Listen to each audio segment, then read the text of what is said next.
নমস্কার, আমি Sayani Basak, Kalna college B Ed বিভাগের চতুর্থ সেমিস্টারের ছাত্রী। আমার মেথড সাবজেক্ট পলিটিক্যাল সায়েন্স।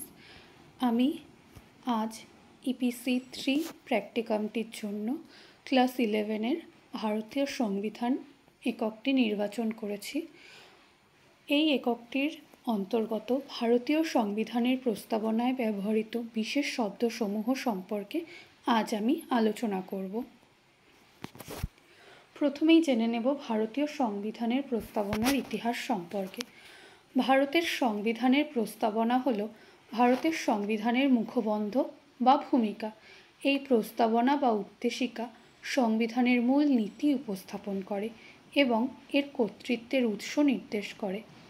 এটি 26শে নভেম্বর 1949 সালে গণপরিষদ দ্বারা গৃহীত হয়েছিল এবং 26শে জানুয়ারি 1950 তারিখে কার্যকর হয়েছিল, যা ভারতের প্রজাতন্ত্র দিবস হিসেবে পালিত হয়।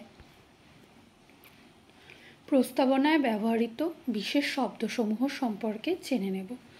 প্রস্তাবনায় ব্যবহৃত বিশেষ শব্দসমূহ হল সার্বভৌম, সমাজতান্ত্রিক, ধর্মনিরপেক্ষ, গণতান্ত্রিক, সাধারণতন্ত্র। ভারতীয় সংবিধানের প্রস্তাবনা 1949 সালের 26শে নভেম্বর গণপরিষদ দ্বারা গৃহীত হয়েছিল। এই দিনটি ভারতের সংবিধান দিবস হিসেবে পালিত হয়। প্রথমেই জেনে নেব সার্বভৌম শব্দটি সম্পর্কে। সার্বভৌম ভারতীয় সংবিধানের প্রস্তাবনায় ভারতকে একটি সার্বভৌম রাষ্ট্র বলে ঘোষণা করা হয়েছে। সার্বভৌমিকতা বলতে রাষ্ট্রের নিরঙ্কুশ, সর্বশ্রেষ্ঠ ও অবাধ ক্ষমতাকে বোঝায়। ভারত অভ্যন্তরীণ ও বাহ্যিক উভয় ক্ষেত্রেই স্বাধীন, অর্থাৎ ভারতের ভৌগোলিক সীমানার মধ্যে রাষ্ট্রের আইন চূড়ান্ত ও অপ্রতিহত।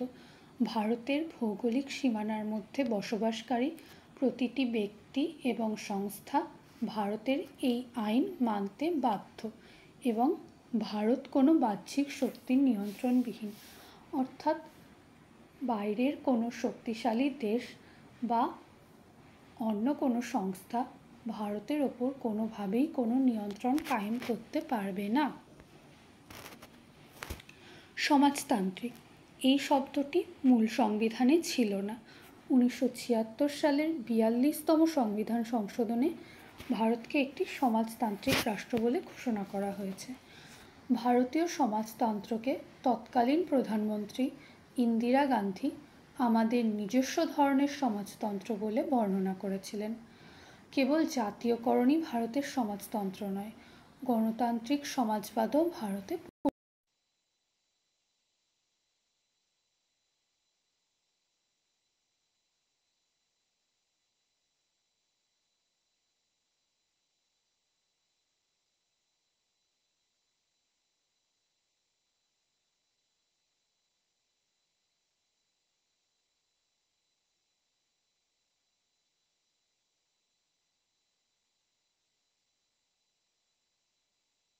পক্ষপাতিত্ব করবে না।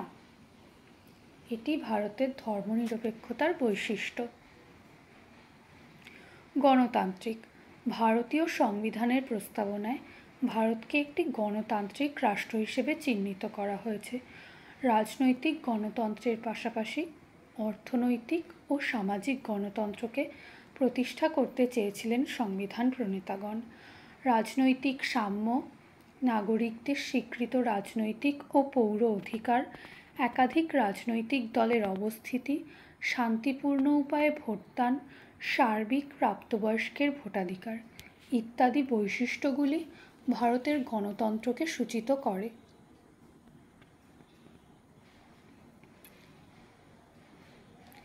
সাধারণতন্ত্র ভারত একটি সাধারণতান্ত্রিক দেশ, কারণ ভারতের রাষ্ট্রপ্রধান উত্তরাধিকার সূত্রে নির্বাচিত হয় না।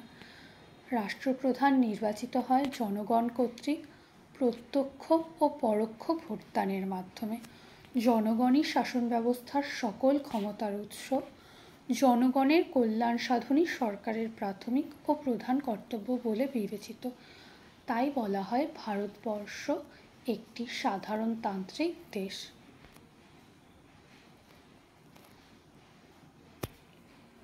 সকলকে অসংখ্য ধন্যবাদ।